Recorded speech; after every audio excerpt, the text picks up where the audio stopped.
know, from celebrating culture, but Monday we celebrated fashion. The first Monday in May is the biggest night in fashion.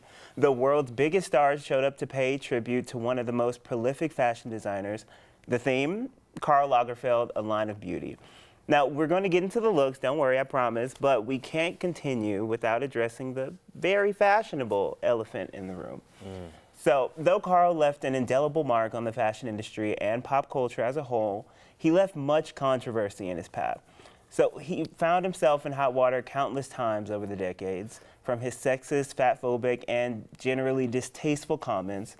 He called Princess Diana pretty but stupid, Andy Warhol physically repulsive, spoke out against gay marriage, and said that he was fed up with the Me Too movement. And of course, he was notoriously known to only work with thin models, saying, quote, "No one wants to see curvy women." So with this, I mean, a lot of people have been speaking out about it. Do you think you can separate the art from the person? I'll ask Ashton. I want to know. I feel like what we've seen that hasn't happened. Like the first person that comes to mind is R. Kelly. It is, and rightfully so. So are people allowed to listen to R. Kelly now? I mean, not around me. I mean, I want to step in the name of love too, but I also don't need any of these coins going in his pocket. Right, but then we have to have that same energy for people like this that, I mean, of course, the scandals and the things that they've done and the harm that they've caused to these communities and to these people are a little bit different, but I think still, like, your art and your life are kind of, like, intertwined, so I feel like, you know, we should probably should separate the two a little bit more. I don't think we should have idolized him here. I mean, I think that reflects poorly on the industry. Sure, they could have a small tribute to him. I mean, he did have, you know, he was a legend when it came to fashion. However, to do the whole Met Gala around him, I mean, I don't know, it's like people forget the things he said, what he thought, you know.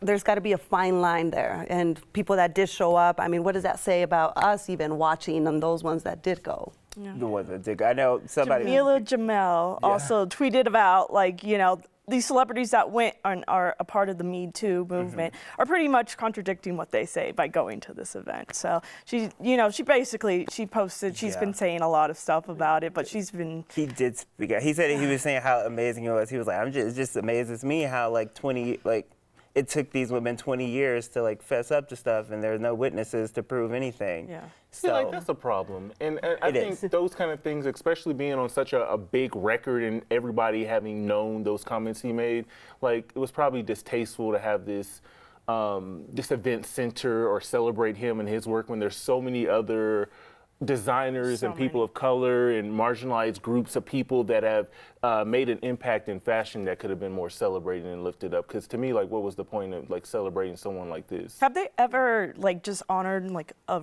designer before? Was this the first time that they just decided to honor? That's a great question. I'm not sure. I feel like now that I'm thinking about it, I'm like, I actually don't know. History that I can remember from the past. So why him? I've always seen like extravagant outfits. This time it was, you know, around Chanel, so everybody was pretty, you know, low key. Some were. I do feel like this was a cohesive theme. Like looking at everybody, it didn't feel as circus and outlandish as it usually does. It felt like cohesive, and supposedly there was women there like Viola Davis. And other actresses and artists that like kind of use their look and their moment to what's the word? The Me Too moment. Yeah, to kind of rebuke this celebration of him by wearing pink, which was supposedly a color that he hated, and a color that represented the Me Too movement. So we saw another indigenous woman show up in a pink gown and stuff like that. So I'll be curious if they do come out and speak about it and say if that's why they wore it. Right, yeah. Just curious. Okay, if we just had to, we'll do one each, maybe two. What's your top look of the night, Alexia? Anne Hathaway, Cardi B. Jeremy Pope. Jeremy Pope. Bad Bunny and my zaddy, Pedro Pascual. I know, like if anybody else wore those shorts, I would have pressed next. But however, it's something about him. Me, Anne Hathaway, absolutely, it's Anne Hathaway. Gotcha. For sure. And Janelle Monáe is in the mix too. Yeah. You gotta give it. I'm surprised you didn't say Rihanna. Rihanna's the queen, so she'll be like, she's like the number one. She was the moment. We love Rihanna. So like number one after that was Jeremy Pope. Okay.